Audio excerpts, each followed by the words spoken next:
This is another episode of Talks with Tyler ISD, a podcast about the passionate people who have a heart for students. This podcast is brought to you by Texas Bank and Trust. Welcome to this episode of Talks with Tyler ISD. I'm your host, Jennifer Hines, and joining us today is Mr. Tim Loper, the Director of Facilities and Maintenance for Tyler ISD. Thank you so much for joining us. This isn't your first time being on our podcast, so we appreciate you coming back. Well, thank you for the invite. I love being here. Well, last time, for those that did not listen to the last episode, you are a product of Tyler ISD, having attended both high schools, and you have really been here for the entire transformation of Tyler ISD from a facilities standpoint, starting back in 2004. Tell us a little bit about the current projects that you've got going on. I know we've got two big ones. We do, and thank you, Jennifer. We have Hubbard Middle School, the replacement of Hubbard Middle School. We started that project back in June. Mm-hmm. It's moving along very well. They actually had believe it or not, a slab pour early this morning. It was elevated pour on the second floor, so we didn't have to worry about the mud. Yes. And they've actually framed the interior 3-story section is completely framed out. Door jambs are set, and they've actually started hanging sheetrock. That's amazing. And there's brick going on the exterior. There's foundations going up in the new gym area. So it's really moving along. CDI is our contractor, and they're doing a really great job, as you can imagine, with all of the rain that we've had this. Right. Has that slowed down the process? It has. It has. We have actually extended our schedules, our completion dates, just a little bit because of that. But nevertheless, we still believe that we're going to get it open when we want to on schedule sometime in maybe December 2024. Okay. And so they're really doing a good job. Like I said, they're doing work out of sequence just to keep the job going because of the inclement weather and the mud and things that we have to deal with. So very, very good job. I'm appreciative to be part of that. Yeah. And it's going to be a great looking building. Well, it's neat to know that they can go ahead and move forward with other pieces when you do have to deal with things like the weather, because you can't control the weather. So this building, it looks beautiful. You can already, if you drive by, you can see it going up super fast. It's for 1,200 students.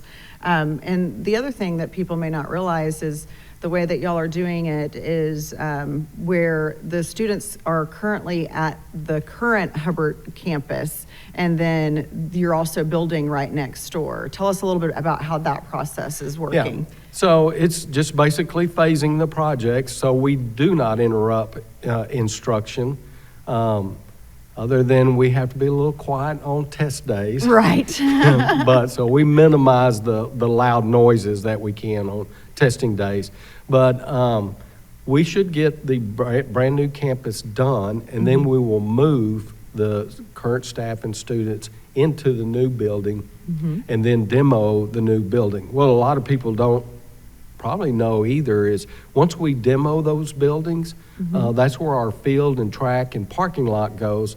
But this campus will be the only campus in Tyler ISD that has a full UIL approved 8-lane track where we can host meets. Oh, that will be wonderful. So that's another great thing that kind of sets this campus apart from some of the other ones. And it also brings Hubbard Middle School up to the same standards that we see across the district at Moore and at Bolter and at Three Lakes in terms of facilities and everything that the students have access to. So that's wonderful to see.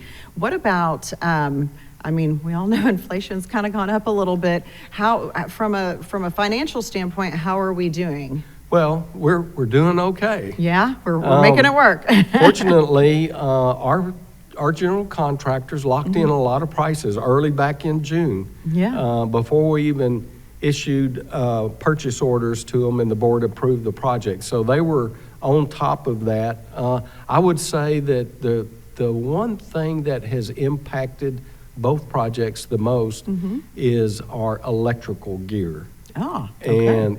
And so we've we've had to try to expedite expenditures and things just to get products in, and they've done a good job of that, because we told everyone in the beginning at both projects, look, if you've got materials and you got things that you can order that will help this project, go ahead and get them ordered and put the materials on PayApp. We'll get you paid. So that way you're not waiting. They're not waiting, and they don't tie their money up. Absolutely. I totally understand that. Well, now we've got to talk about the other project, Early College High School. This is going to be a beautiful building located right next to the Career and Technology Center. Where are we with that? Because that one looks like it's going up really fast. Yeah, we started that one a little bit later in August, but it is catching up now. It is a smaller building. Right. And it should catch up.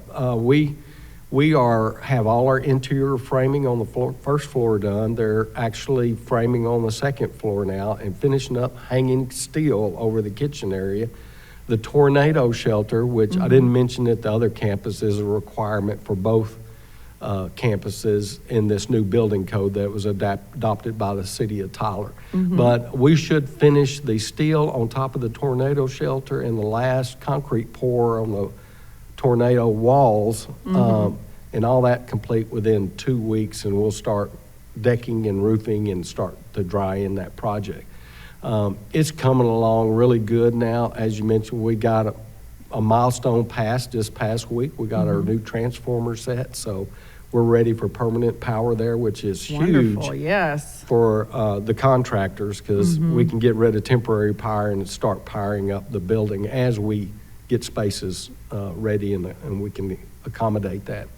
So, yeah, it's muddy. It's muddy out there. Yeah. It is muddy, and you know, it's kind of disheartening to the contractors themselves and the superintendents that are on the projects, but you know, they know the big picture, and as long as they do things out of sequence, what's cool is you can work trades once you have second floors and things done like that. It's just, you just get a little muddy getting there. Yep, absolutely. Well, now it's not just the building that y'all are working on. You've got something going on with the field in the back, kind of behind the where the pool area is. What is going on back there? Okay, so that is actually like a 70-yard turf field. Wow. And yes, we got the retaining walls done because it was a big cut job, cut the soils out. And the retaining walls are done, French drains are in.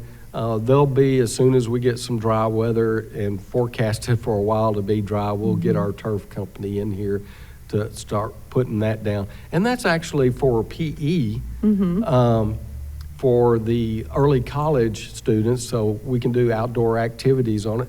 Not only that, it can be dual used for the career and technology, for firefighting, and exercising, and with that group. So having the early college here is really a great, efficient way to be able to marry both programs together, especially with a cafeteria here now. Right, because currently we are busing students to and from Legacy and Tyler High, and this would allow them to stay, grab a bite to eat for lunch, and not have to go back just to be fed.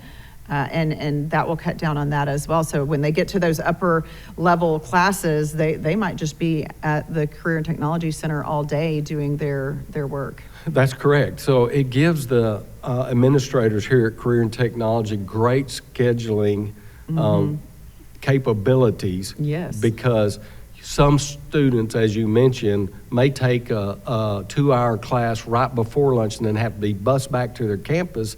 And if they have a class that's right after lunch, then they're bused right back. They're bused right back. So that, you know, we can gain a lot of efficiencies that way, and just gives them flexibility, so much better flexibility here at the Career and Technology Center. Well, and also it will allow the students at Early College High School to have access to the courses at the Career and Technology Center. Currently, that's not something we're able to do.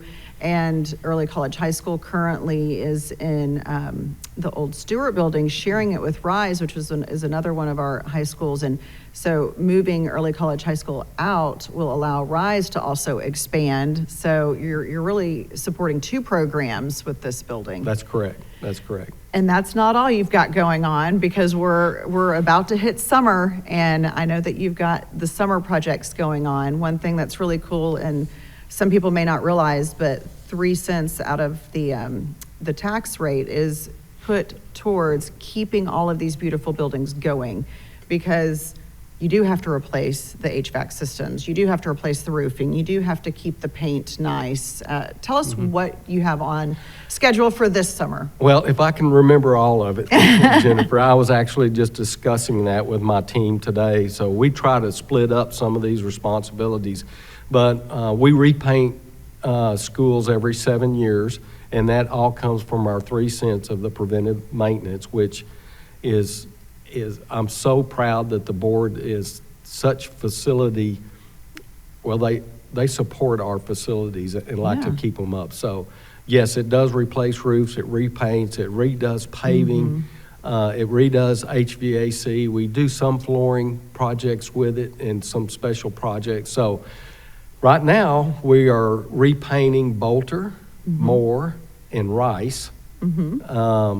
We are replacing fencing at the transportation area that's lived its life cycles. We're doing several paving projects, joint seal, concrete seal throughout the district. We're reseal coating and replacing asphalt patches at transportation area, which that's huge because we have to move all the buses somewhere. Right. But we'll do that in phases. We're replacing the roof on Hogg Administration Building, the old maintenance building, which is now transportation. And A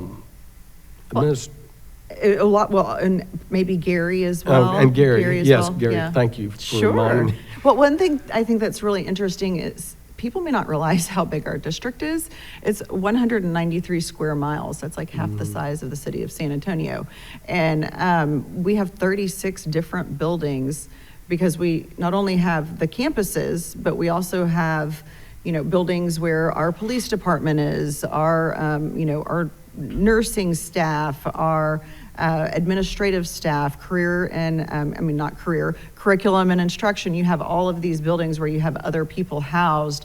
So it is quite a lot to keep up with. It is. And, we do a good job of keeping on top of like our roofs and the condition of our roofs and our parking lots and all that. We evaluate those every year. I have a database, and we know when the air conditioners are going to supposedly live their life cycle. We start looking at them early and start staggering those replacements, because as we all know, that 3 cents of the tax rate, though, it's great when you build everything at the same time. The life cycle all happens at the same time. That's right. So all of this data gives us an opportunity to stagger these replacements and try to keep this preventive maintenance fund going, because we made a promise to the taxpayers that we would certainly protect the investment.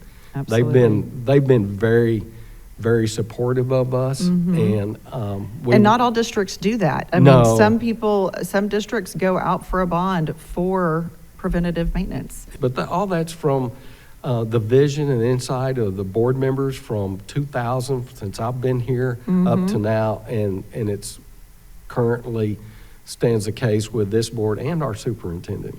Well, and what people also need to realize is while we do have buildings, I would say almost all of our buildings that the students are in 20 years or younger, but still you're at that 20-year point, you are having to replace some bigger systems, making sure things, they have run their life, even though they are a newer building. That's exactly right. It's just like the roofing that we're doing right now.